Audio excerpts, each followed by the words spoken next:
Nigeria is arguably the most popular African country in the world, and this is largely because of its people, yes, Nigerians.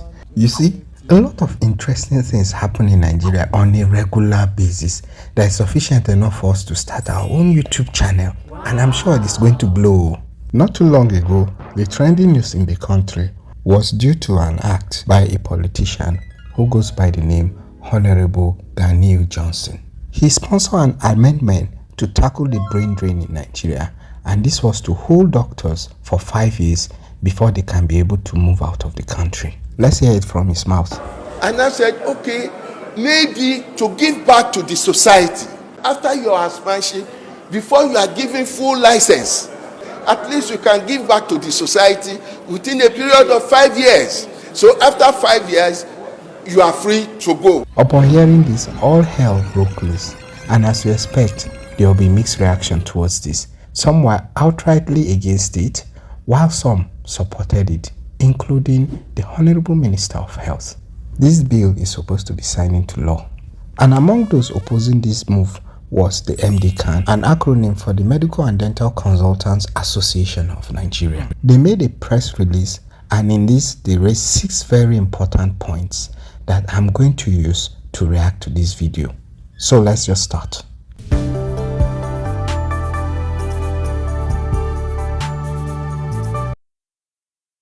Notice that there is heavy decline on medical brain drain.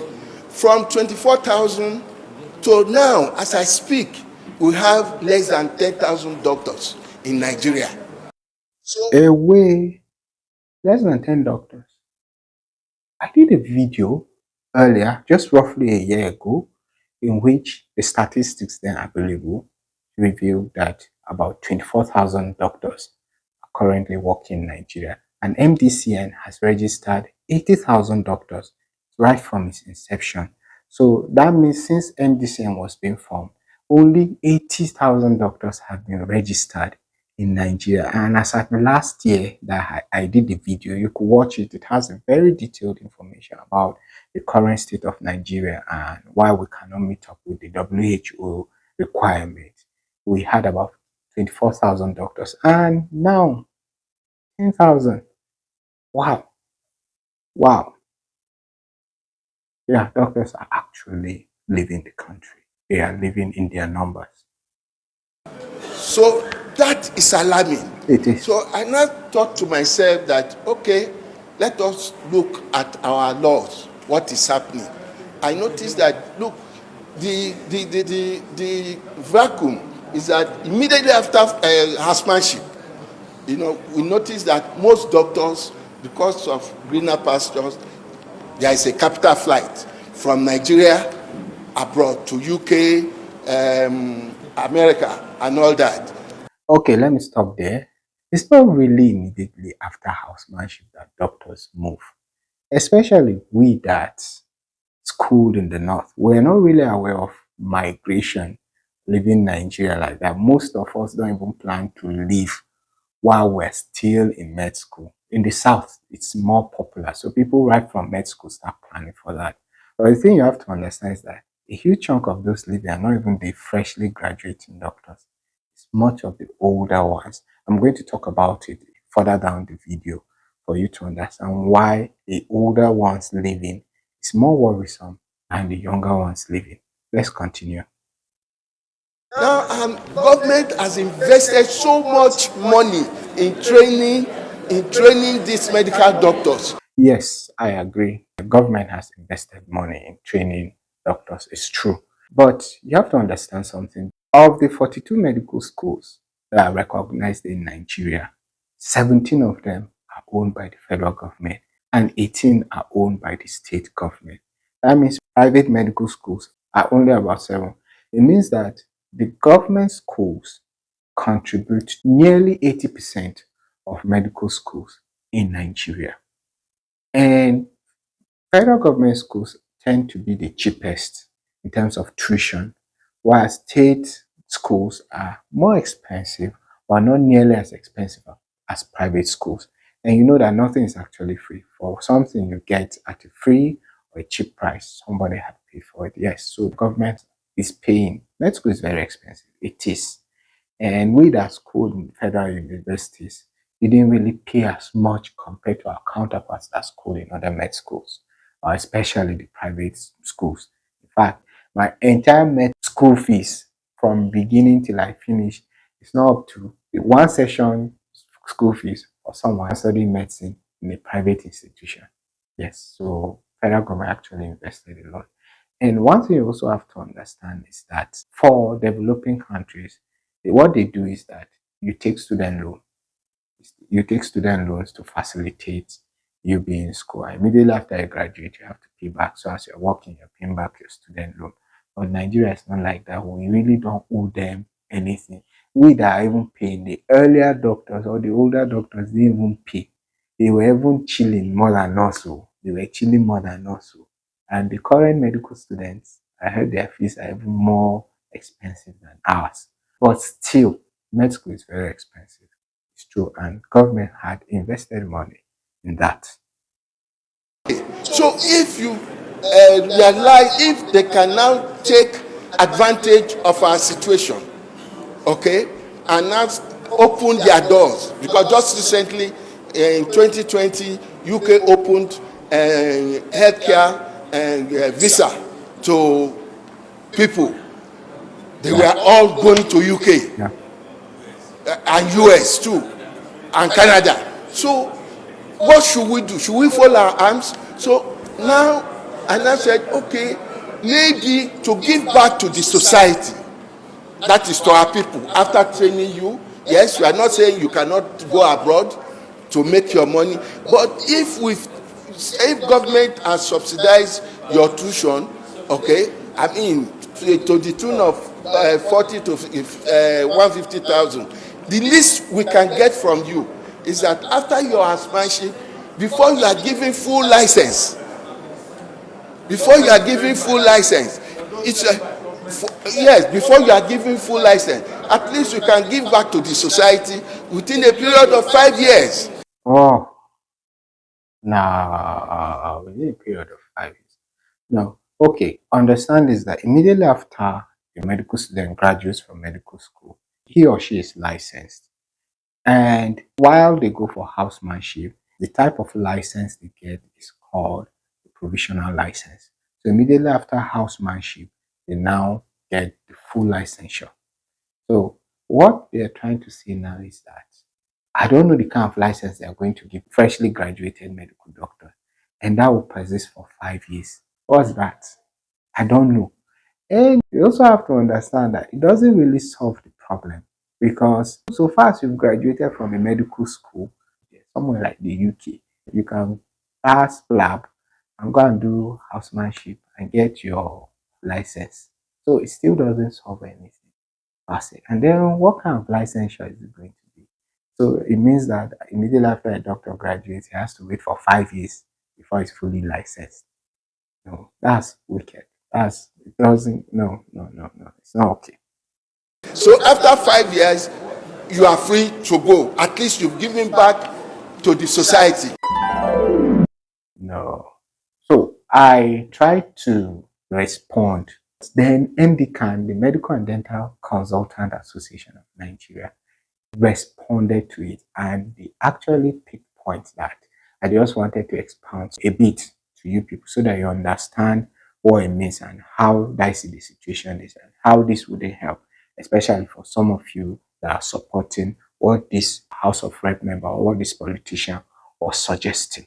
And I'm leaving the link to the PDF in the description box so you could read it, especially those of you that want detailed information about their response. The first point is the bill erroneously assumes that only newly qualified doctors are immigrating from Nigeria. Recall that MDCAN has, over the past 2 years, been in the forefront of calling the attention of policymakers in Nigeria and other critical stakeholders to the ongoing massive health sector brain drain.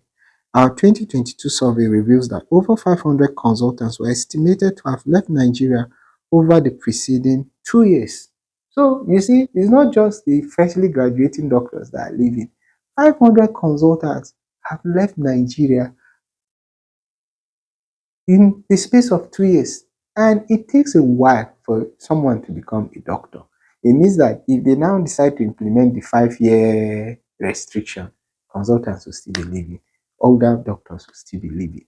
That's the thing. So it doesn't solve any problem. And the consultant is much more valuable because of the kind of training and knowledge with experience and skills that that person has to impact the society. So if you are holding the younger or fresh doctors that is inexperienced, but then the same bill you're passing is allowing the older ones that are more skillful and more resourceful to live, it's a problem. And then the second point is about a bill that does not put anybody. It says, curiously, the bill violates the Constitution of the Federal Republic of Nigeria as Section 34 1B states that no person shall be held in slavery or servitude. And yes, this is exactly slavery and servitude. You see, it means they are binding people not to move. That's slavery. It's already against the constitution and legal rights. So then the third point is that bonding already exists in the civil service with clear guidance for its application. A government at both state and federal levels will provide sponsorship for university education at both undergraduate and postgraduate level, with a provision that individuals who benefit from such sponsorship will be bonded for a specific number of years. For this bill to therefore consider bonding medical doctors who never benefited from any public sponsorship is therefore an anomaly and a clear attempt to reap from where one has not sowed. Yeah, so despite the fact that federal government is putting resources into training medical doctors, there are still bonds. Like state governments do that, federal government do that. They sponsor students too. But before you take up such bond, you also have to agree that you're going to pay back. I know that my state had a bond. I didn't take it because I didn't want to be tied down. That was against my mother's wish. Last, I was free because I got a job outside my state and I left because I wasn't entitled to the state. If I had taken the bond now, it would be wrong of me to leave the state. I'll have to work for a number of years before I leave. I have to serve my bond. So these things exist. If these things exist now, are you going to tie everybody down? What about the private institutions? Students are paying much more now, so it's not fair. The next point is the idea that Nigerian trained medical doctors receive heavily subsidized education is pure fallacy. Okay, see, tuition has remained part of the fees paid by every medical student, usually higher than that of non-medical students in most universities. So I don't know. For UG then, yes, there were some particular amount of money we paid extra.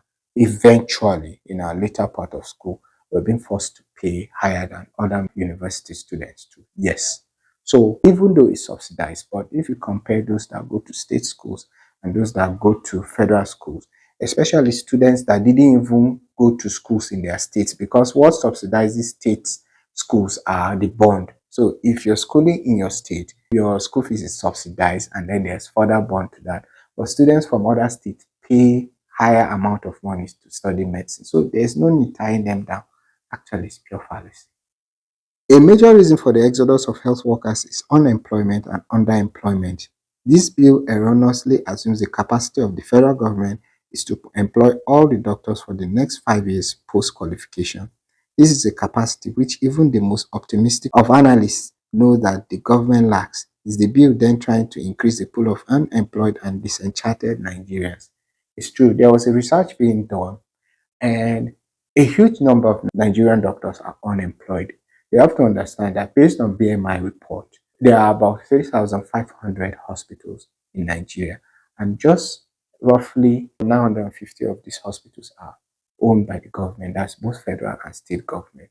And then of that, only 57 about are owned by the federal government. The remaining are owned by the state government. So you can imagine the number of hospitals that those that cannot find employment with the federal government or state government, they have to work with private hospitals. And private hospitals don't pay well. Only if you pay well, that their pay even matches what an average doctor that works in federal institutions or government institutions earn. So a huge number of Nigerian doctors are unemployed. They're working for less than 100,000 naira monthly.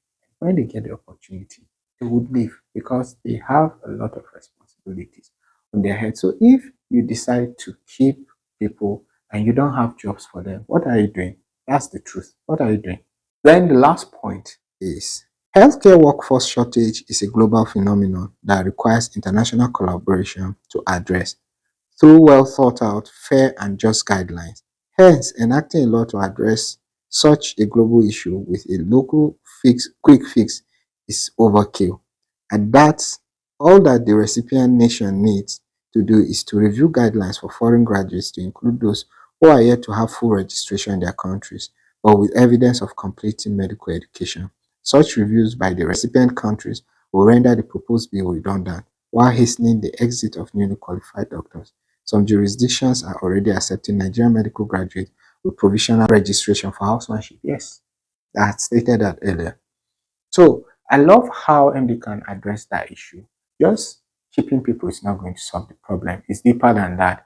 If they are going to improve the general welfare of doctors, and not just doctors, health workers and other Nigerians, many people wouldn't leave. That's the thing. But it's very difficult to stay and be suffering. I had spoken about why I left Nigeria for Saudi Arabia, and it's because of some of the challenges that I was experiencing while I was still in Nigeria. You could watch it, the link is in the description box below. And many of us know that if these things are being reversed, we wouldn't mind coming back because home is still home. That's the truth. I hope I have made the point, and I really appreciate the MDCAN for doing that too. So, what do you think about it? Do you still think the bill should be passed into law? What do you think about it? Let me know in the comment section below. Nigerian doctors, what do you think about it? We know this is Nigeria, and Nigeria, there are many things that we could beat our chest and say before that it's not going to happen. But this had reached second reading, went through the first reading first, went back to the committee. Second reading is just to go into third reading, and in a few steps it will be signed into law. Be sitting down there and be thinking it's not going to happen. Let me know in the comment section below. If you're yet to subscribe, I'm Dr. Tabat. Please subscribe and turn on the bell notification. Don't forget to like this video and share this video. Thank you, and I'm going to see you in my next video. Bye.